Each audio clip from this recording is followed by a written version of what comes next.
Good evening, and welcome to the Miracle of Prosperity here on the New Thought Media Network.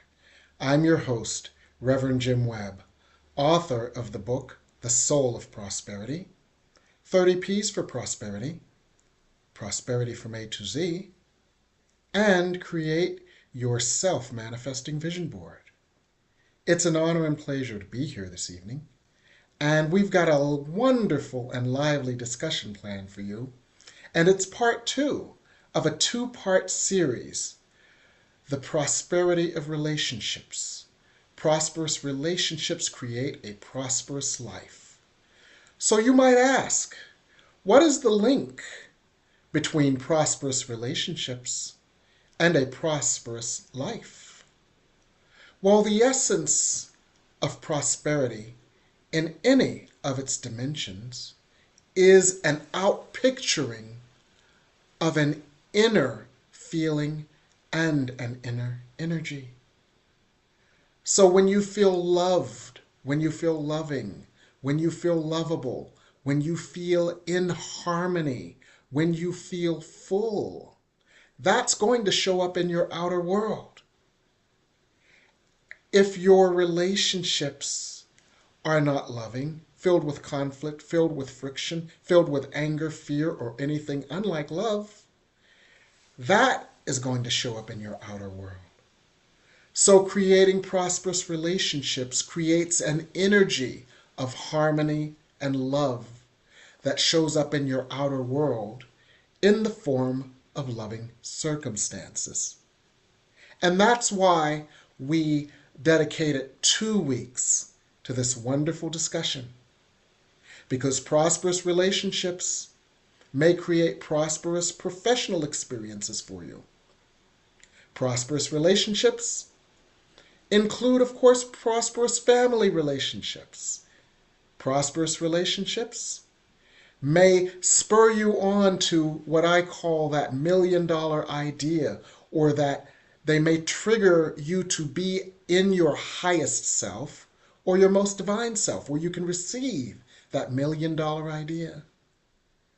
So prosperous relationships can help create a prosperous life in so many ways. And that's why we wanted to discuss it for 2 weeks in a row. And it's not just me.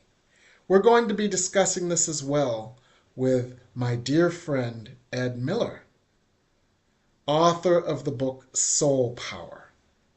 Counselor, teacher, guide, sage, wise man, and relationship expert in his own right. Welcome, Ed. Hey, Reverend So Jim. glad you're here. And yes, this is a blessing. Yeah, you I are a love blessing. sharing with you. Absolutely. You are the blessing. And thank you for blessing our audience tonight. Now, some of the things that we didn't have a chance to cover last week include some of the key things that can help a relationship to prosper. Now, one of the key things that can help a relationship to prosper is communication. What do you think of that, Ed? I think it's really important. I think that expressing your feelings to your beloved is essential. Uh, Or anyone with whom you are in relation? yes, your friends, your spouse. I mean, your siblings. You should always be brave enough to express, and not blaming somebody for what you're feeling, but Mhm. expressing, this is what I'm feeling right now. And I think that's, first of all, you're not holding it inside, Yes. and you're being true to yourself by expressing how you feel. Yes. But Yes. you have to be careful with people. Sometimes when you express how you feel, they take it They personally. get defensive. Yes. Yes. What I use with the people that I counsel to help circumvent that is I teach people about I statements. And so I help them to restructure the way they present information. Instead of saying, when you did this, which is accusatory and therefore naturally puts someone on the defensive and blocks the flow of communication, Absolutely. I help them to look at it in a different way. I ask them, when this occurred, which takes some of the heat off of the incident that triggered them. When this occurred, it made me feel, as opposed to you did this, Yes. you did this, you made me feel this way. When this occurred, it caused me to feel. Exactly. And the other thing that I do, which takes it even a step further, is whether they say this part or not to the person that they're communicating with, I ask them to take it one step further. And what does it remind you of? And the Mm. reason that that's so important is because quite often the person who, quote, did something to us only triggered a deeper wound that Yes. already existed. Yes. And so the person who is communicating has to communicate from a place of their own deep self-awareness. And what does this remind you of? It causes them to look within themselves to see, where is the real wound here? And how can we heal the Yes. wound beneath the trigger? Yes. Yeah. And that gets to one of your favorite words, Ed, vulnerability. Can you talk a Yeah. little bit more about that? Well, vulnerability is where it's at. To be vulnerable, you have to stop holding on to an identity that you feel needs to be preserved. You know, Yes. that I'm a nice guy, so I do nice things, and I have Mhm. to always be a nice guy. When you're being vulnerable, you're being open to this is what this feels like, and Mhm. and I want to share this with you because I want you to know how I'm feeling. I'm not blaming you for how I'm feeling, but vulnerability is the essence for intimacy. And if we're Yes. going to have intimacy, we've got to be willing to share with somebody when we do feel a little slighted, when we are Yes. feeling overwhelmed, we are Yes. feeling a little detached or a little abandoned or a little betrayed. Yes. We have Yes. we have a multitude of feelings, and we have a Yes. multitude of triggers. Yes. We have to learn to, without blaming, as we talked about before, be able to Mhm. communicate our feelings. The more we're able to communicate all of our feelings. Our feelings are broad and wide. Our emotional feelings are broad and wide. But the more Yes. sophisticated we are communicating our feelings, the more Yes. emotionally aware we become. We become emotionally aware and we bring our partner, whether that's a love partner, a coworker partner, a friend partner, a spot buddy at the gym partner, we bring them along on that journey and it ultimately bonds us. One of Yes. the things, when I work with my couples, one of the things they realize is that when a person presents an I statement, when this occurred, it made me feel as if, and it reminded me of. What that helps the other person do, instead of being on the defensive, it helps the other person to move into the role of comforter and supporter, as opposed to feeling as if they've been attacked. And that's a role that strengthens the relationship. We teach people how to treat us. Mm-hmm. We teach people how to treat us by how we treat ourselves. Yes. If you want somebody to be compassionate about what you're feeling and what you're Mm-hmm. going through in the moment, you have to first be compassionate and aware of yourself, your own feelings. Yes. Yes. Yeah. And as Yes. you do that, as you become more aware, you can see yourself in your partners too. Yes. I can Exactly. do that. I can relate to that feeling. I, Mm-hmm. I I understand where you're coming from. I can feel that. Exactly. And that's a bonding. And people, especially couples, like projects like that because those projects bond them. Why do you think in all these business meetings they do all these silly little games? It has not to do with the silly little games, it has to do with bonding. Intimacy. And couples who are building intimacy, it's the same thing. These slights can either tear them apart or it can cause them to build something. A Course in Miracles says every once in a while somebody's going to be triggered and somebody else has to be the adult in the room. But if they trade, I find that when my couples trade off, it just builds and builds and builds on itself. Okay, this is person A's opportunity to be vulnerable and person B's opportunity to offer comfort and support. And 10 minutes later, the roles might switch. They absolutely might. But And what when a has man happened? in particular is able to communicate his feelings, Yes. what a door did that open to his partner Yes. and his children. and his co-workers and And everyone in his universe. yes, Yes, exactly. to And give them so, an opportunity to express what they're feeling. mm-hmm, And you can relate to how things are affecting them. I mean, you ever have mm-hmm, an argument with someone and then you decide to let the argument go and be vulnerable to them and mm-hmm, and realize they're being defensive and you don't want them to be defensive because that mm-hmm, shuts down the communication. You know, exactly. we don't want to shut down communications. We want to open Absolutely. our hearts and find opportunities to be empathetic with our partners. And Absolutely. Because energy is love. yes, it When is. energy flows, love flows. Yes. When communication shuts down, energy transfer shuts down, and the flow of love shuts down. Yes. And just like a flower that doesn't get sunlight or water, when a relationship doesn't get the flow of love, it withers and dies like a flower that Yes. doesn't get sunlight or water. And And I that's want to say why, one thing that came to me while you were talking. Love is not in the reasons. yes, Love is in the heart and the willingness to forgive and be yes, empathetic and be yes. vulnerable. But it's not in the understanding. I understand you now. We're not supposed to always understand each other, but we can Hmm. feel for each other. Yes, We can be available to feel others what they're going through.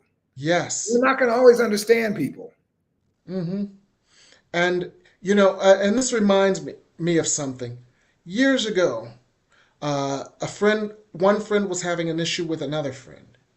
And, and, sometimes you just have to listen to people and let them talk, right? So this friend was having an issue with another friend. And the friend kept saying, I don't understand her. I don't understand her. I don't understand her. And then all of a sudden, it was almost as if a lightning bolt hit the friend who was talking about the other friend. And the lightning bolt was, I don't have to understand her.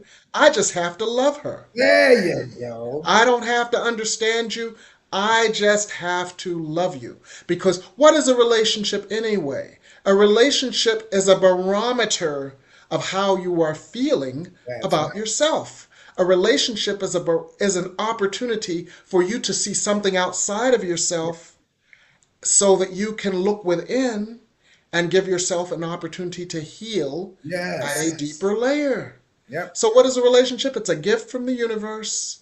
It's a reflection of a part of your consciousness that is ready to heal and go higher. I love And that. so, when I you love heal and go higher with any type of relationship on any level, you go higher, the world goes higher, that. that Yes. person goes higher, and life is easier and more joyful the higher your vibration. Yes.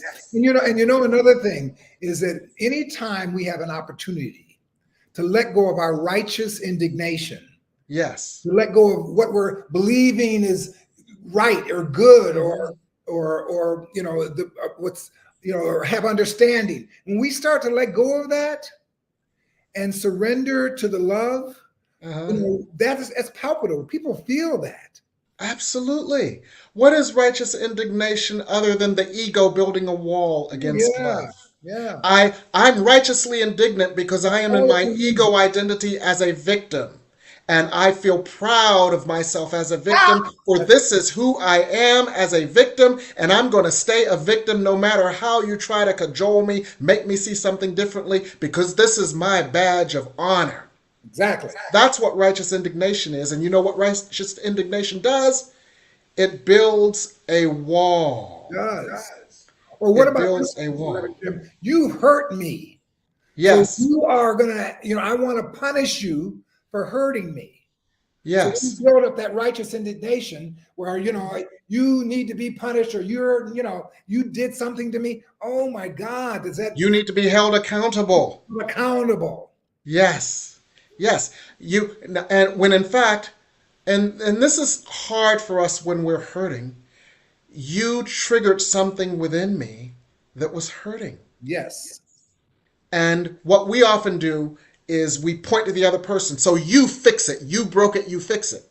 But remember, when we're pointing at someone else, we've got three fingers pointing back at us. Absolutely.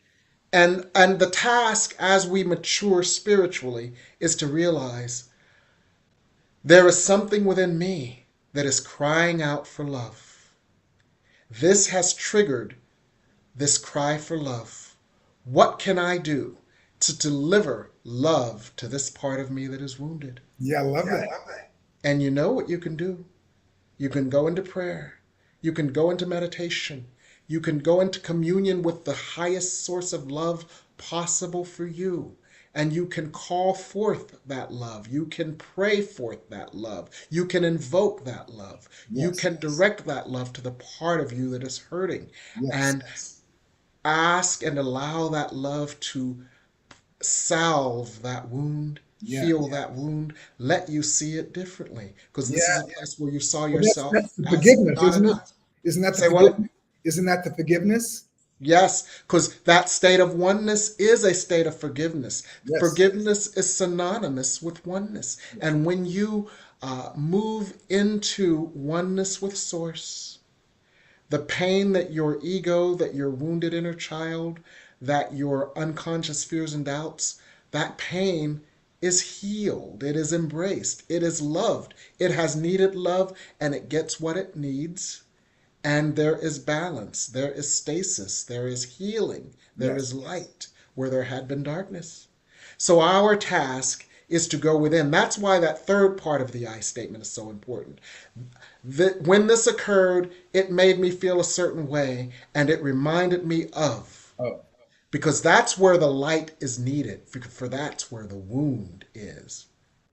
So we've got a lot of comments. We're going to have to take a break so we can look at our comments and questions and come back and answer some of the questions that have come up. And if you've got other questions or comments while we're on commercial break, feel free to put them in the chat. And I'm so glad to see my friend Wayne Breeden, who moved to Atlanta several years ago. We're so glad to see everyone here. So thank you, and we'll be right back here on the New Thought Media Network. Choice, your creative superpower. We have the power to manifest as we dedicate attention to our thoughts, but often miss opportunity to achieve the greatest good. Your superpower is waiting to be unleashed to unlock a fuller, more rewarding world for all. Join us every Thursday at noon Mountain Time for Choice, your creative superpower with Zoe DeMuro.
And we're back here on the miracle of prosperity. And one of the questions I would like for us to unpack a little bit more is the question that Shay mentioned: don't we all want to be understood? And let's look at that from the perspective of self responsibility and self mastery, because that perspective can some very interesting insights. So, what do you have to say about that question, Ed, I think about that's an being interesting understood? question. Don't we all want to be understood? Yes, Um, I'm a firm believer that understanding is not as important as don't we all want to feel cared for. yes. Um, And to feel understood sometimes is a proxy for feeling loved or cared for. yes, If it you don't is. understand me, you don't love me, because Yeah, everything is a proxy for love.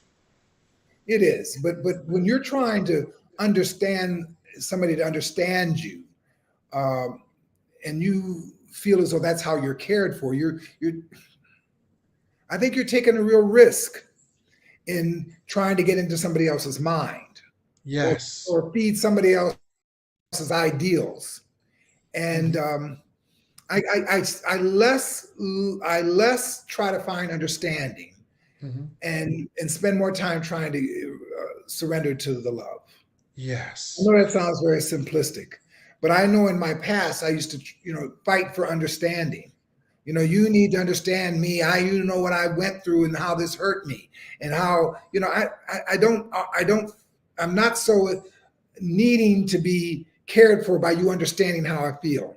I just Right. want you to know that I'm having some feelings. I Mhm. want to be able to share them with you. I want you not to be defensive of them. And I want you to understand that, I'm going to heal. I'm whole, Mhm. but I'm not wounded. I'm Mhm. not some vulnerable creature that can't take discomfort, but I do want to share with you what I'm feeling. And Yes. you be available for that. And Yes. if understanding is necessary, I don't know. And there are two things that let's unpack a little further with that. One of them is sometimes when we want to be understood, that's our love language. If you understand me, then you love me because this is my love language. This is how I perceive love to be. Now, the other aspect of that could be they may have a different love language, and their love for you may express itself in a different language than understanding. So, the other part of this is how can we deliver to ourselves the love that we may have demanded from someone else? Yeah. And one of the ways to think about that is as follows: all love comes from source, Yes. and all love can shine through an infinite number of channels in an infinite number of ways. We may not see it because we may not hear the love language that source is speaking I like that. when we demand that it come in one certain way. I will only feel loved if this person understands me. Yes. But if we tap into source regularly and we feel the love coming directly from source, what it does is it opens our minds so that we can sense the love coming from an infinite number of sources, because the love is like that old song, love is in the air. Love is in the air. It's in the air. Another thing about it is it's self-compassion and Yes. self-nurturing. Mm-hmm. You're really mastered self-nurturing and self-compassion. Mm-hmm. You don't need to be understood so much. Mm-hmm. You just need to be, you recognize that you're a sensitive being, Mm-hmm. that you're feeling sometimes a little vulnerable, and that you can soothe yourself in those moments, and Yes. realize that this is just what you're feeling now. It's not a Yes. this it's not a it doesn't determine your future, or it doesn't define Yes. who you are. And Yes. allow yourself to not have to be right, not have to be perfect, not have to be Mm-hmm. anybody's ideal, and just Mm-hmm. learn to care for yourself in a new way, in the way that you Yes. talk to yourself and talk about yourself. Yes. I want to drill down on that idea of self soothing. Self-soothing. Yes, because self-soothing, one way to self-soothe is to go into prayer meditation, go with Source, Yes. and bring the soothing spirit of love to you.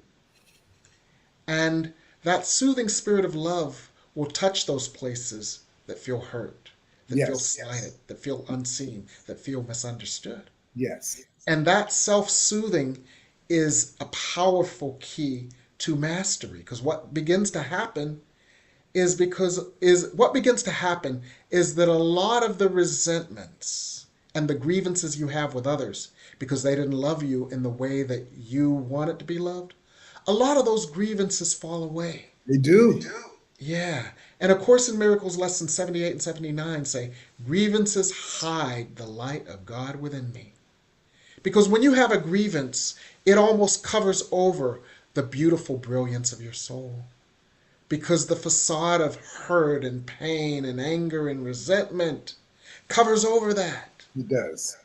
But You when know, you, I want to say one thing that's important for me to share with you guys.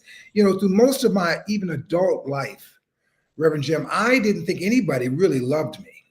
hmm, I just didn't. I didn't know how to receive love from them. I didn't know how to understand them being compassionate with me. I just didn't get it. yes, yes, And not until hmm, I started really focusing, turning the mirror around, looking and loving myself in really intimate yes, ways, did I yes, learn how to feel love for my children, to feel love yes, for my wife, to feel love for my hmm, mother.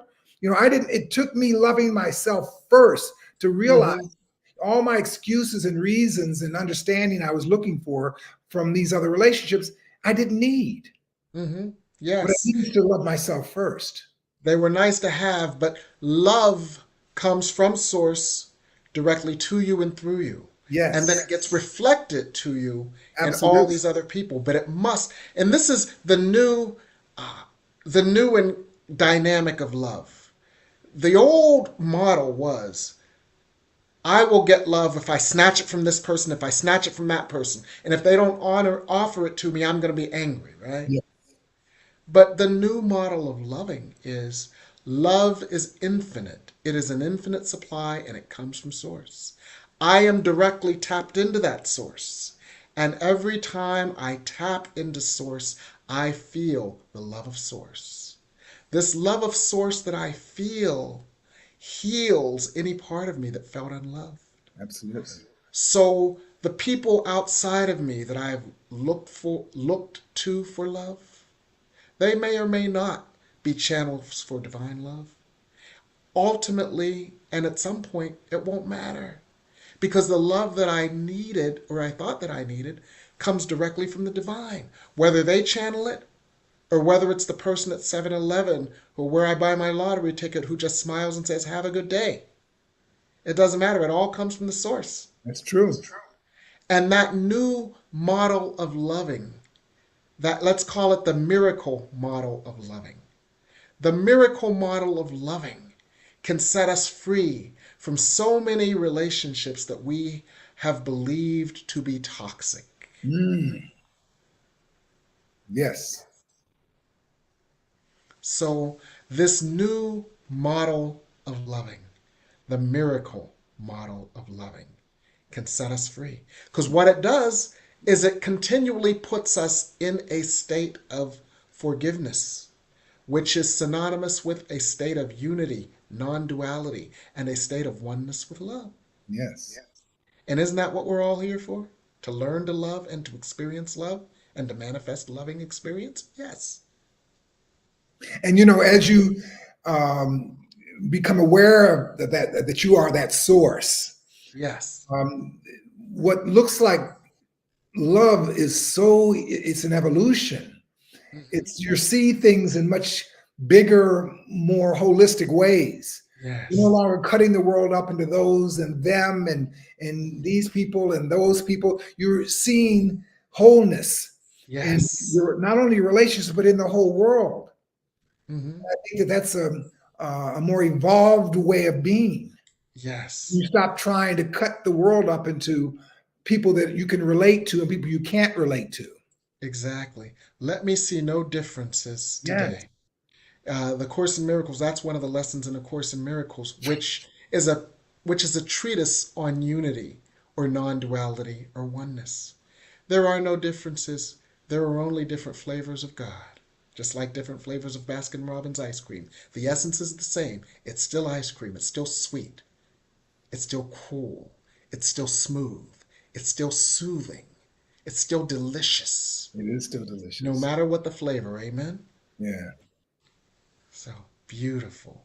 So we've got quite a few questions and comments. And so what we may want to do is take a break so we can read them and come back with some more discussion here on the New Thought Media Network.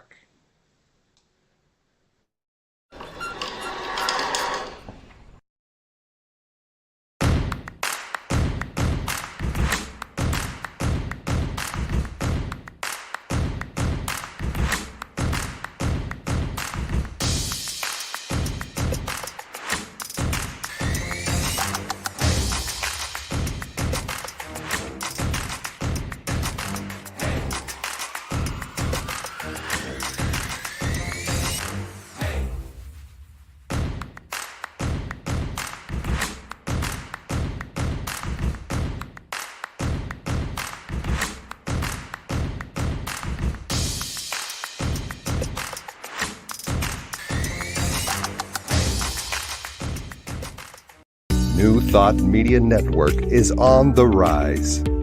We're looking to grow with you. Do you have technical media experience or perhaps a desire to learn? Are you willing to volunteer your precious time and attention? We share this message to benefit all. If you possess a computer with a camera and a microphone, we will share our knowledge with you. Behind the scenes or being the star, let us bless our one. Contact us at info@ntmedia.org.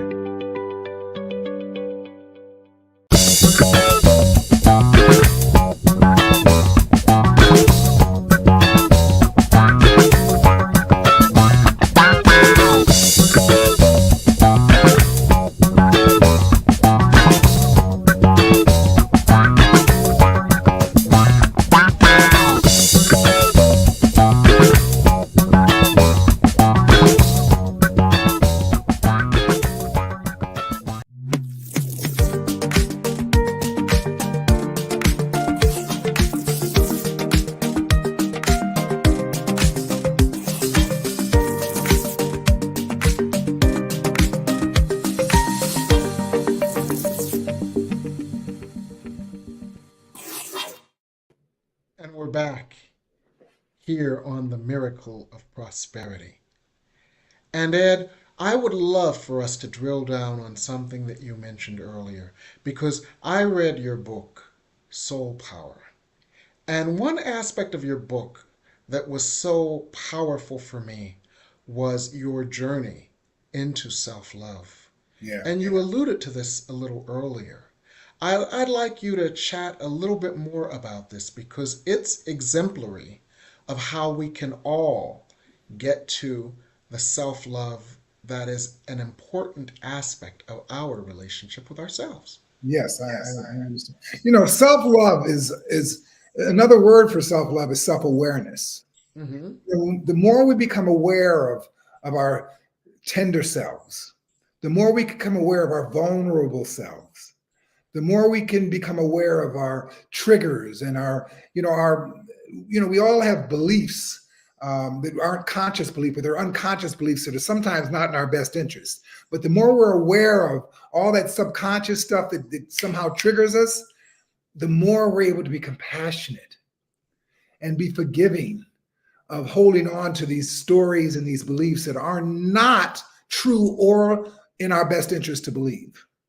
So the more you're able to let go of your programming, more you're able to surrender to the space or to the to God or to divinity, the more you're able to release, the more you're able to cleanse all that stuff that you've been clinging to for your whole life.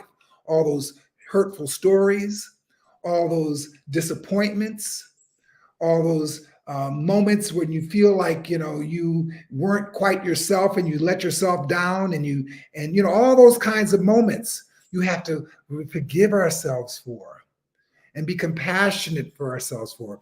And self-love is not about I have to go get my nails fixed. I need a massage. Those are gestures of love. But self-love is deliberate and intentional. When you're in situations And internal. and internal, yes. Yes. When you're in situations and circumstances that are, that you're vulnerable in. Self-love means, what, I'm going to shift. I'm going to make some choices now that are about taking care of me and soothing me.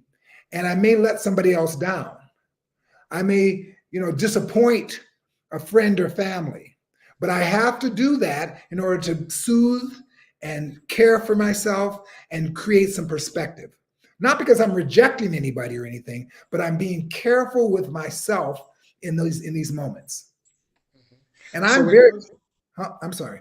So in your journey of self-love, you started going within. Is that accurate? Yes. And I told you guys I used the tool of Ho'oponopono. Yes. The Ho'oponopono tool was the single most powerful tool in changing my relationship with myself. Mm-hmm. The mantra has been so meaningful to me. The mantra is that I love you. I love you. I'm sorry. Please forgive me and thank you. Now, Ed, did you direct the energy of the Ho'oponopono prayer to different aspects of yourself? I directed it initially to my inner child. Okay. Yeah, I went to the innocent part of me. Yes. Because we all have innocence. Yes. And when we can, and the Ho'oponopono mantra is a cleaning exercise. It's a letting go and cleaning and opening the space and becoming aware of yourself as space. Mm-hmm. And so the mantra is just an opportunity to let go of all the energies, all the transgressions, all the disappointments that our mind is still carrying and holding on to and calling true, letting them all go in love. Letting love dissolve the hurt. Letting love dissolve all of that stuff. Mm-hmm. I don't have time to bear disappointment about myself. I don't have time to bear terrorizing myself anymore, which I did for many years. My story was I wasn't smart enough. Mm. And the story got so thick, Reverend Jim, and so malignant in my consciousness that everywhere I looked, I wasn't smart enough. Everything appeared like they did because I just wasn't smart enough. Until I healed that self-talk, until I was able to be more compassionate with myself for my self-talk, did everything open up. And that story doesn't exist anymore in my consciousness. I'm smart enough now. At least I tell myself that now. And you always were. You just had to discover it. It's just that there was a time when I had shame for thinking that I was even smart. I had shame I buried shame and guilt so much for stupid things. Mm-hmm. They just become, and a lot of our audience probably said the same thing. They have taken on shame and guilt in their stories, in their consciousness, that they need to learn to let go of in love. Yes. We've all created what Orville Hicks called an imago, an image of ourselves that we believe is acceptable, that we believe we have to portray to the world in order to avoid pain and punishment. Yes. And if we fall short of that, which we all believe we do because it's just an illusion that we made up, it's a story we made up, we feel guilty. And we feel sinful in a sense. It may not be the biblical sinfulness, but it's sinful nonetheless because we feel like we've missed the mark. And by the way, self-rejection. That's an addiction too. Yes. To continually, I'm wrong, I'm not enough, I don't have, no one's going to love me. I'm not going to have opportunities like that. Things aren't going to go easy for me. All of that talk. Mm-hmm. And oddly, it's an addiction because Oddly, that's our comfortable place. That's our peace place. We find peace in that displeasure. We find peace in that illusion. We are home in that illusion and the dysfunction of it, and anything else feels threatening to it. Yes.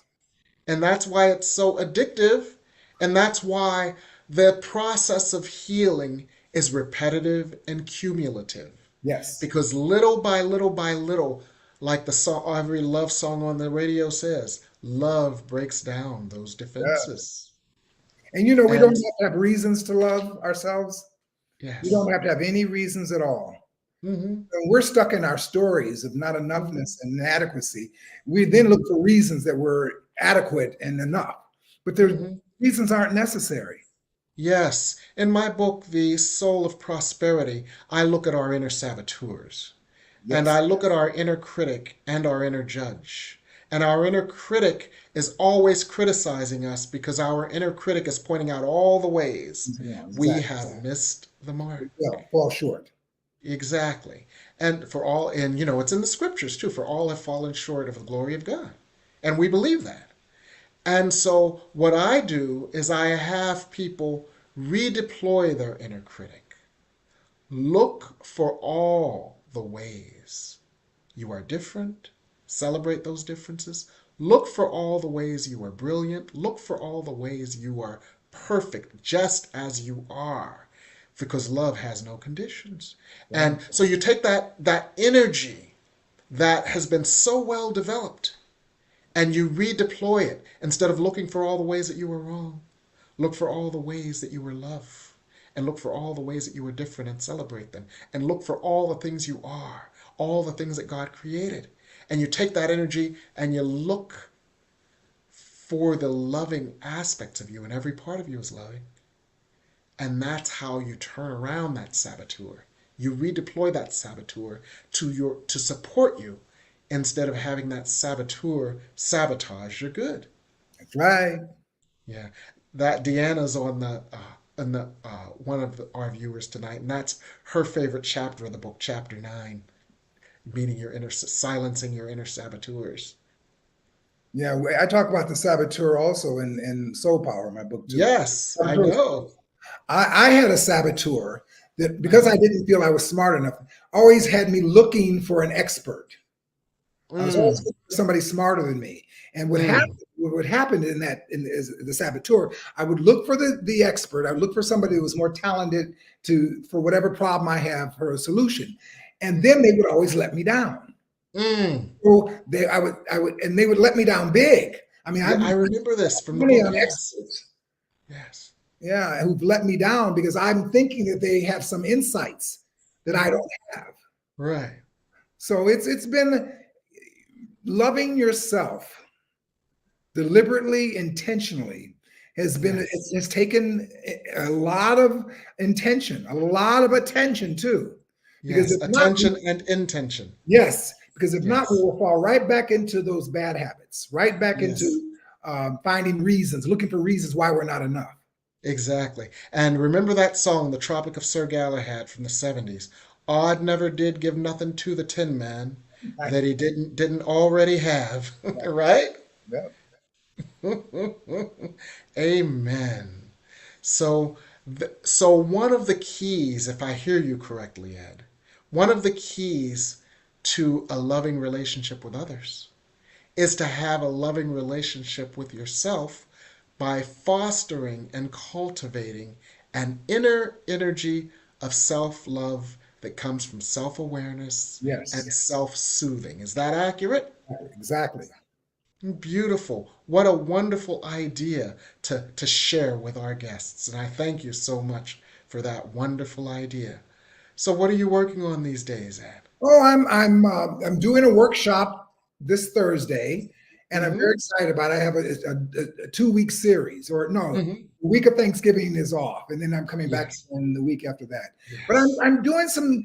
I have always had a personality that people seem to want to open up to and share their hearts with, and Mm-hmm. that's been one of my gifts and superpowers. Yes.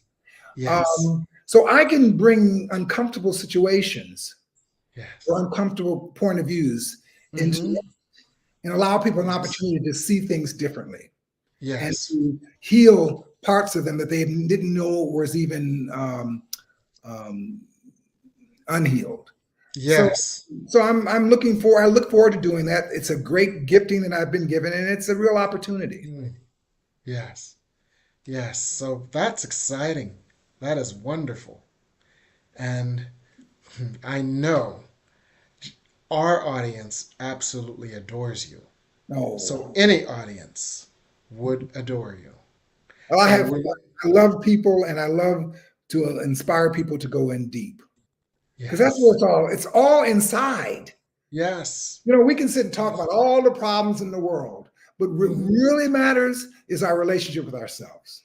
Absolutely. And that is the key to prosperity. What is prosperity? Prosperity is simply different aspects of love. When you are experiencing different aspects of love, you are experiencing prosperity. When you are experiencing professional prosperity, you are experiencing loving energies in your professional endeavors. When you're experiencing family prosperity, you are experiencing loving experiences in your family endeavors. When you are experiencing material prosperity, your material circumstances are a source of comfort and loving support. So, what is prosperity? Prosperity is simply all the different ways that love can show up in your world. And love shows up in your outer world as you nurture that love within you. Absolutely. And that's why your relationship with yourself is the key to your You prosperity. know, it really is the only relationship that matters. Yes, yes, because everything else is an outpicturing Exactly. of that. Yeah. So, So so if you, when you're feeling as though you need a husband or a wife or your children to respond to you, you know, the relationship is not in with your children. It's not with your spouse. It's with yourself. hmm And as you heal that in ways you don't need anybody, hmm but you they're want to they're be. nice to have around, but you don't need them. You know. The intimacy is so sweet hmm once you don't need it. Right. Yeah. It's like ice cream once again. Yes. Mignon loved our ice cream analogy. Yeah. So the key here is to nurture the most loving, supportive, intimate, and self-aware relationship with yourself. Yes. Sit with yourself. Allow God's love to visit yourself, especially those parts of yourself that have needed and are needing to know and feel love. Yes. Relate, as Jan Levan Zan often says, it's only you and God in the room. Everything else is a prop that God is using to get to you. Exactly. Exactly. So sit with God, sit with love, nurture that place within you. I call it the storehouse of love, where God placed within you at creation its essence. God's essence is love. You have a storehouse of love within you that is infinite and in infinite supply. As you cultivate your awareness of it, you don't have to cultivate it. You cultivate your awareness of it. Absolutely. And as you are aware of it, your awareness of it grows, and the infinite power and blessings of this love, the power and the blessings become more apparent. And as the power and the blessings of this love become more apparent, you are more loving. It flows to those places within you that have been wounded. You become at one with the source, which is love. And through Yes. this oneness, you exude love, and that which you exude is reflected in your world. Absolutely. And so all your props fall in line, whether they be your children, your boss, your coworkers, your subordinates, your neighbors. When you are loving yourself, Yes. those relationships, Everybody becomes another opportunity to love. Yes. Yes. And they're and sometimes we want to make people our enemies, right? When they're really our angels. They are coming and getting on our last nerve in order that we might heal our last nerve, right, Ed? Yeah. The only reason they're getting on our last nerve is so we can heal our last nerve. Yeah. Thank you for getting on my last nerve because you give me an opportunity to heal my last nerve. Amen? Whenever I feel like my nerves have been trampled on, I, Uh-huh. I'm very aware that it's not them, it's me. Uh-huh. Yes. I'm bearing something that I need to be aware of and have forgiveness for. Yes. I have to move into oneness with that. So Yeah, it sounds like you're working on some wonderful I things, am. Ed. So, what about you? What are you working on? Well, I'm working on my next book, All right. and I'm going to give you some hints on this because it's coming out. I'm doing 2 new sections of my blog, but my next book is called Playdate with Prosperity. I like it. Children schedule, we schedule play dates for our children in order to nurture, in order for them to nurture their skills and abilities to relate to others, because we know that if children learn to play with others, they can navigate the world more successfully, right? Yes. So play dates are very important for our children, right? Play dates are very important for us too, because when we have play dates, we learn to navigate the world better with more prosperity, right? Yeah, we do. We do. So, Playdate with Prosperity has a number of different chapters that have been downloaded to me. Playdate with your inner child. Mm. Playdate with your fears. Playdate with doubt. Playdate with shame. Scheduling a playdate with all of these aspects of you. And what happens in a playdate? You don't fight, you don't argue, you don't try to subdue, you don't even try to change.